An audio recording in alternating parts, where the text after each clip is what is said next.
Hey there, cats and kitties. I am the Blues Man, Johnny Blues, and with this video, I would like to discuss my thoughts on the SDCC trailers for Star Trek Picard and the Short Treks episodes that will come, I believe, before Picard actually debuts. Because I'm somewhat of a mixture of really excited, really stoked, and wholly trepidatious about everything we're seeing in them, respectively. I'm somebody who, pre-Discovery, if you had told me that they were going to be bringing Picard back, and even when it was announced post-Discovery, I was still somewhat excited, but I was largely trepidatious. I think I would have been a lot less trepidatious if this was something that had occurred prior to watching Discovery Seasons 1 and 2. Because I don't feel like they're perfect. I sort of have a love-hate relationship with both seasons, even though I very much championed in most of my videos discussing episode to episode seasons 1 and 2 of Discovery. I still definitely had problems, and I did touch upon them. And just, in sort of the aftermath, in the wake of both seasons, and with all of the announcements of this new onslaught of Star Trek, entertainment material that's going to be coming our way, I'm just trepidatious. I don't want to see any more missteps. I want to see a perfect embodiment of all of the things I love about Star Trek. Discovery would give me some of that, not all of that.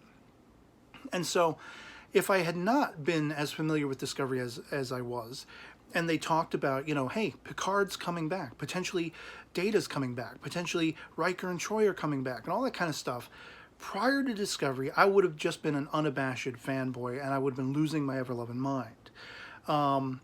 That isn't to say that I wasn't excited at the prospect, at like Star Trek Las Vegas or whatever it was. Patrick Stewart came out and announced Picard is back.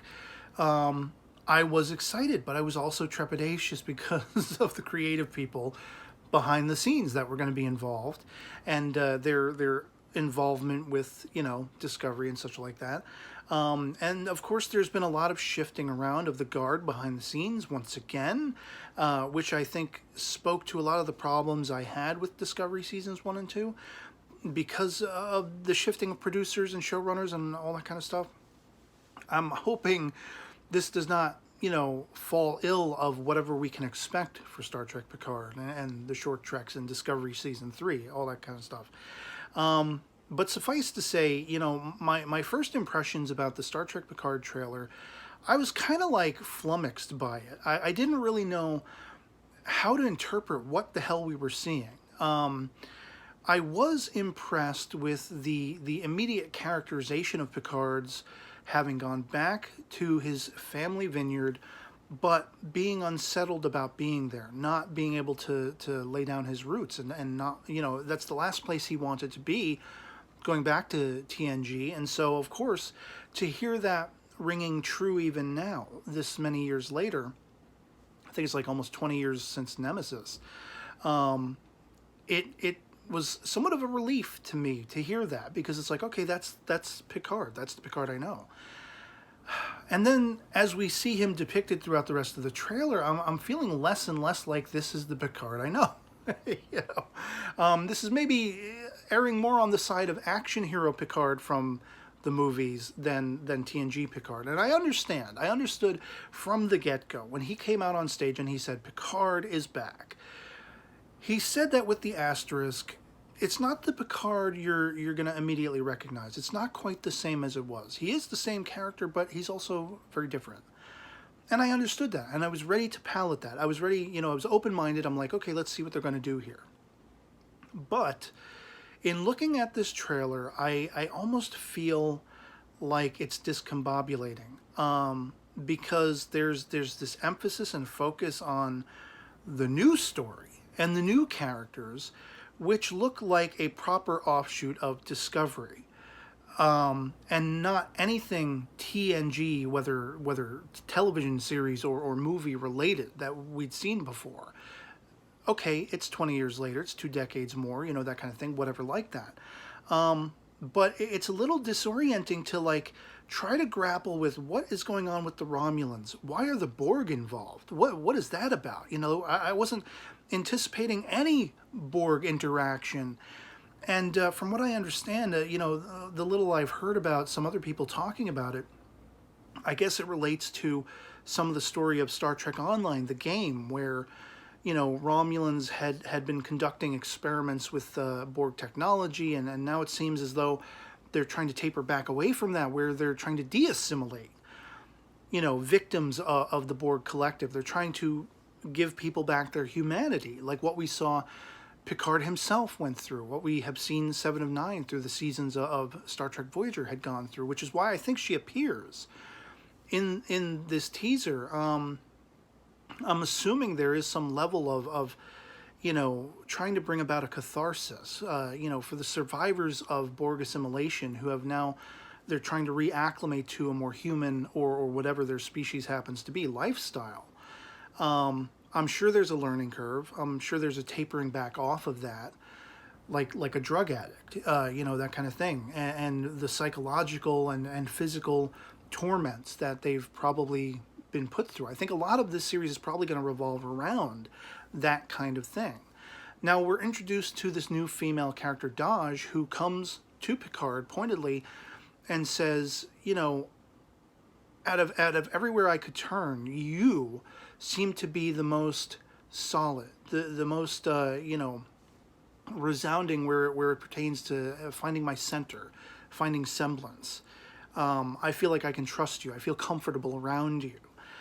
And I'm wondering, my first thought was, as soon as I understood the Borg were involved, and she said that to Picard, I started thinking, is she perchance the child of the Borg Queen and Locutus? Because if you go back to First Contact and you play back over your mind what sort of the motivations were surrounding the Queen in her interest in Picard, she almost flatly states that she wants to bring about a new hybridization of the Borg and the kind of humanity Picard represents. Put those two things together. You got chocolate in my peanut butter. You got peanut butter in my chocolate. You got Borg in my Picard. That kind of thing. And I'm wondering if this Daj character, if not, the fact that she was potentially the next in the line of Borg Queen, and she could represent a penultimate threat along those lines, where they're afraid she's going to escape and create the Borg anew, which for all intents and purposes, as far as we know, via First Contact and via the end of Star Trek Voyager, the Borg have been stymied. They've been, if not altogether wiped out, they've at least been set back. Maybe they exist out there somewhere, but we're dealing with the survivors of assimilation, revolving around the series seemingly. So maybe the fear is that she's going to run amok and create the Borg anew, be the matchstick that lights the flame that recreates the Borg. I don't know. Now, as I understand it from what I've heard as well, from interviews and things like that, Hugh, the Borg that, back in TNG they gave the name to, and they sent back into the collective, all that stuff with Lore, Data's brother, and whatever like that, is apparently going to appear in this series, and he's going to have been completely de-assimilated. So that speaks to the idea, as we see what almost looks like a prison situation, where there are former Borg, who I guess are in that process of, de-assimilation, where they're trying to reacclimate and everything like that. I guess the fears are still there that they might fall off the wagon again, for lack of a better term, and become Borg again, and they're celebrating via the signage. It's 5,000 some odd days since the last assimilation and everything like that, but they're still under guard. So there's still very much a fear of what these former Borg, beings can do, what they can bring about. And I just, all of that, and then contrasted to that, you're throwing me Easter eggs like, oh, here's 7 of 9, and Jerry Ryan is playing her in such an aloof, just, letting her hair down fashion, so unlike the character I'm that much more familiar with from the last time we saw her. But granted, much akin to Luke Skywalker in The Last Jedi. I know, I'm bringing that up. I understand. It's 2 decades or whatever later. she's going to be a lot different since her return home. She's going to probably have become more human and embraced more of those aspects. Similarly with Picard, I had somewhat of an issue with the way Patrick Stewart portrays him. There are scenes which speak to being very much Picard. Again, his wanderlust, as we see on the Vineyard, and his wanting to get out of there. That one scene where he's taken out his badge, his Starfleet badge, communicator, and he's wearing it, and he's looking up to the heavens after first resting his head on the mantle of his fireplace in dissatisfaction and frustration and just wanting more out of his life. And these feel very much like Picard.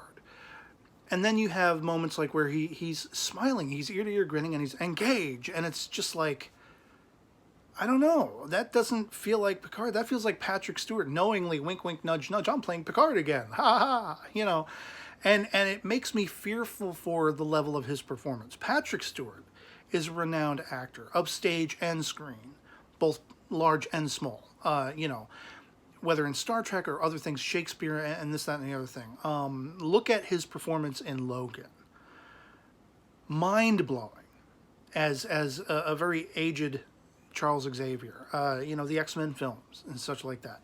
I feel almost sacrilegious mentioning that I have this trepidation, like, is he going to be playing the character of Picard and we're going to get that gravitas that we've gotten of old, or is it just going to kind of sort of be he's phoning it in and it's like a joke to him, And then there have been rumors surrounding the fact that maybe Picard is just the shoe in the door, and the series is really going to be about these new characters, and he's just the bait and switch to get us in there. Which, how can you even say when not a single frame of the actual show has been debuted to anybody? By and large, it's just like, yeah. And then Data being in there, we see a disassembled, what I'm assuming is like B4. They pull out the drawer, one of the new characters alongside Picard. But then in sort of conflict and contrast to that, we see Picard in a card game with Data toward the end of this trailer. And at first, I'm stoked. I got goosebumps. Data for the longest time was my favorite character in TNG. And so seeing him at the end of this was like, yes, But then immediately after I came back down off of that, I was like, well, what the F is this? This flies in the face of everything else we're seeing, like all the action, the kung fu kick, and everything like that of the new chick Dodge and like Romulans and Borg and 709, and like it almost felt erratic. It almost felt like it didn't all mesh together well. I don't know exactly what to make of it. It feels like two completely different things coming together. Like I say, it feels like Discovery being meshed with TNG characters, but you're just fitting the TNG characters into the previously built Discovery-esque sets. At the end of the day, where it comes to the Picard trailer, long story short, I know, too late, I'm just hoping for a really resounding, moving story. And the familiarity that I have with those characters, with Picard, with Seven of Nine, with Data. Data, I don't think this is going to be Data proper. I feel like because we see what appears to be his uniform tunic, the neck of it, the way it appeared in like Nemesis before he sacrificed himself, I almost have to assume this is probably like a holodeck program that Picard is visiting, and just in, the guilt, the remorse of that loss of Data, and how much Data meant to him, and how much that sacrifice ultimately meant to him. Maybe he's going to be exploring, trying to bring Data back. Maybe that's why he's looking at what I think are the pieces of B4. And of course, Brent Spiner is involved. I think per one of the interviews, we're going to see him more than once. So at least that dials back a little of my trepidation, because I was left wholly with the impression that, oh, here are these beloved characters we know from TNG and from Voyager and all this kind of stuff. And they're going to probably be episode 1 cameos, and then we'll never see them or hear from them again, you know, and that would be very much disappointing to me. So the idea that, you know, Data, in some estimation, perhaps as an oracle to Picard, or a guidepost to Picard, maybe he's going to constantly go into the holodeck and have these games, these card games, chess games, and other things with Data, trying to, you know, pick this facsimile's brain to find his way, to find that direction, that purpose that he needs, in answer to now being confronted with, here's this girl. The fate of the galaxy maybe revolves around her, maybe not, we don't know. She's on the run. It feels very much like Renegades, the fan film. You know, that's the thing I was ultimately left with. But there's so much conflictual material, at least for my part. Seeing all of this new Trek era stuff that really harkens to Discovery in its form and function and stylization, even the characters. I mean, the guy who's going to be like the captain, the commander of this vessel that they go off on this, whatever this journey is going to amount to. I mean, I could have almost thought he was Ash Tyler, you know, like with the scruffy beard and everything. Like, oh, okay, whatever. It's, you know, it's not going to be Star Trek proper. It's not going to be Starfleet. It's going to be different, whatever like that. But I hope it is resounding. I hope it's engrossing. I hope it gives me back the characters I love, and I hope it makes me fall in love with the new cast. Now, with all of that said, I haven't even talked about short treks yet. Out of both of these trailers, the one for short treks is the one that had me bouncing off the walls, you know, wanting to scream from the rooftops, my excitement, goosebumps laden. I was thoroughly, just bombastically excited, which I never would have expected, quite frankly. If you said, hey, look at a Picard trailer, look at a Short Treks trailer, which one's going to have you more bouncing off the walls? Short Treks? Really? You know, but not singularly because of the return of Anson Mount's Captain Pike, Ethan Peck's Spock, and Rebecca Romijn's Number One. Sign me up with bells on. As soon as I saw them, I lost my mind. I want the Pike series. You want the Pike series. We all want the Pike series. This is the closest we're going to get to it for now, for the time being. Some Short Treks episodes revolving around them, and I couldn't be more stoked. Just literally, Star Trek fanboying, you know, Trekkie fanboying ad infinitum, ad nauseum. I was just losing my ever-loving mind. The idea that we're going to see Ensign Spock, his first debut to the Enterprise, and he's shouting Spock, you know, much as we saw in pilot episode, The Cage, you know, where he's shouting almost every other line of dialogue. There's the point where Number One and Ensign Colt get beamed down to Talos, and they don't take any of the guys, and he's like, the women! Always one of my favorite moments in The Cage. The women! So shouty Spock is awesome. I love that. I love the rapport and the characterization dynamic going back and forth, the interplay where they're stuck on the turbo lift, and he's like asking her a million questions, and she's just kind of like, really? You know?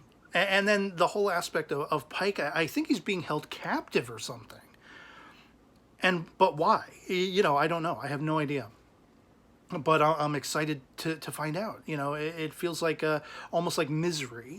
You know, like maybe a fangirl, a Starfleet fangirl, or somebody who was you know, not able to be in Starfleet. You know, she ran across the captain and decided to take him captive. He's in irons, and I don't know. I don't know what's going on there, but I can't wait. I'm so stoked to find out. And then, as if that wasn't enough, I'm a fan of Dr. Katz, man. I haven't ever watched Archer or Bob's Burgers or anything like that, but H. John Benjamin, in a Tribbles episode, of Short Treks, where apparently it's like a horror movie, you know? It's like Piranha, but with Tribbles, where they're like eating people, maybe, kind of, sort of. It looks like one chick is in a turbolift with a bunch of them, kind of harkening back to the end of The Trouble with Tribbles, where Kirk opens that vent and they all come flying out. And he's like just covered in them. She seems to be covered in them, but she's like screaming for her life, and maybe they're eating people. I don't know. you know, but the fact that H. John Benjamin is going to be in this sucker, I'm such a fan of his voice acting, especially going back to Dr. Katz. Ben Katz is a Starfleet doctor for all intents and purposes. Losing my mind, losing my ever-loving mind. Tribbles are back, everything like that. The only minor gripe I have is like when you hear their squeal, it sounds a little bit too much like the sound effect from TOS. Like I wish they could have tweaked it a little bit so it sounds a little bit more modern. You know, it sounds more mono, I guess you could say, than like stereo to my ear. But like, I'm so stoked. The only gripe I have in the entire Short Treks trailer is the final shot where the little girl, who's not really that great of an actress, if you ask me, she's got like a spoon with Tribble chunk in it, and like I'm wondering if that's how they're gonna ultimately defeat the Tribbles, if they like knock them all out and they end up like, okay, we got to serve them to everybody. Like that's going to be our meal for the next 6 weeks is Tribble carcass. You know, they were eating us, now it's just desserts. We're going to eat them to get rid of them. But she's like, it's so furry, and just like, maybe get a better child actress. Whose kid was that on the production team? I don't know, but at the end of the day, as I say, the brass tacks of it all is the Star Trek Short Treks trailer is what really bombastically blew my mind and got my excitement up through the roof. A hell of a lot more than the Picard one did, which I'm not saying it didn't excite me, but it just felt all over the place. It didn't seem to mesh well, the new and the old, and like, how is it going to make sense? And where's the story going to go? The Borg are involved? What do you mean the Borg are involved? You know, I never would have assumed that would be the case. And so it's just, I'm going to have to wait trepidatiously and see what it is. And hopefully it will blow my ever-loving mind as soon as it airs, and I'll come on here and I'll just be championing it. Hopefully I won't have nearly as many issues as I did with Discovery, even though I for the most part love Discovery, especially season 2, with the addition of Pike and the Enterprise and Number 1 and Spock and all that kind of stuff. Absolutely love that stuff. Even though the finale sort of faltered and went just insane. I love the majority of Discovery, don't get me wrong. But there are problems with it, and I don't want to see these problems continue on into these new series and these new Short Treks and into Discovery Season 3, whatever in the hell that's going to amount to. You know, I haven't really listened to a whole hell of a lot about that because I more so I want to see what's going on with Picard and what's going on with the Short Treks and everything like that. And again, as I say, just calling back on Pike and Spock and Number 1 and the Enterprise, the best choice they could have made to get me excited. And where it pertains to Picard, oh yeah, I'm so excited. I'm stoked to see Picard back. I'm so stoked to see, you know, 7 and 9. Most of all, Data. And eventually, you know, I hear it's already in the works that, you know, Jonathan Frakes and Marina Sirtis are going to be back as Riker and Troy as well. But in what capacity? And how much? I don't just want cameos, because, you know, these characters meant more to Picard in a sense, as their crew, as a sort of family by the end of TNG. I mean, he goes into that card game in the finale, you know, all good things, and he's finally letting his hair down. He's like, I should have done this a long time ago. I should have considered you my peers and my family and that kind of thing, even though I am your commanding officer. And to have that guilt and that remorse over the loss, the sacrifice of Data, and then like the idea that these characters might be relegated just to cameos and we might just see brief glimpses of them and they won't really necessarily, you know, revolve around whatever the actual plot of Star Trek Picard is. And it's not just the TNG characters.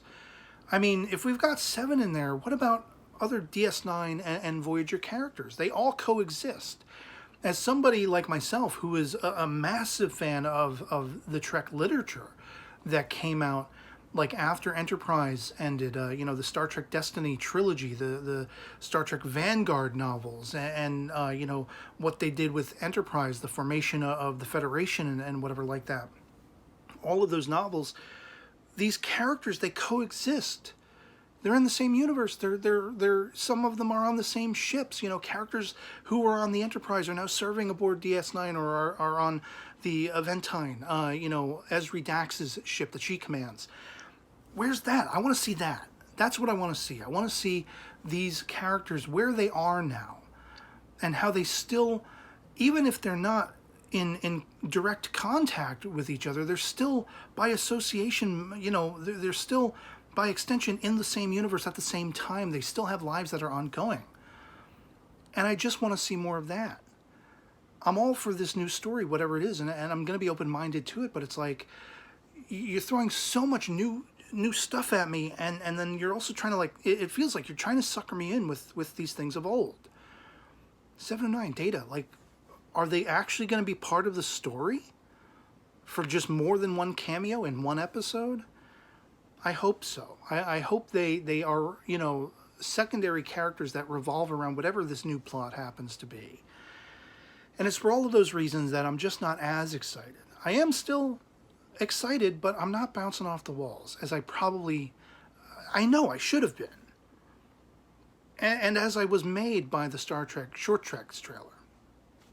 So it is what it is. And at this juncture, I'd love to hear from you guys in the comments below what your impressions on the trailers were, if it was just unabashed fanboying, fangirling, excitement, or if you have trepidation, if you have uncertainties, as I do, as to where this is going to go and what these new characters are going to represent, and whether this Dodge is actually, you know, the best thing or the worst thing the universe has ever seen, per whatever the characters feel about her, and all this good stuff. Do you think she's the daughter of Locutus and the Borg Queen? Do you think she's something else entirely?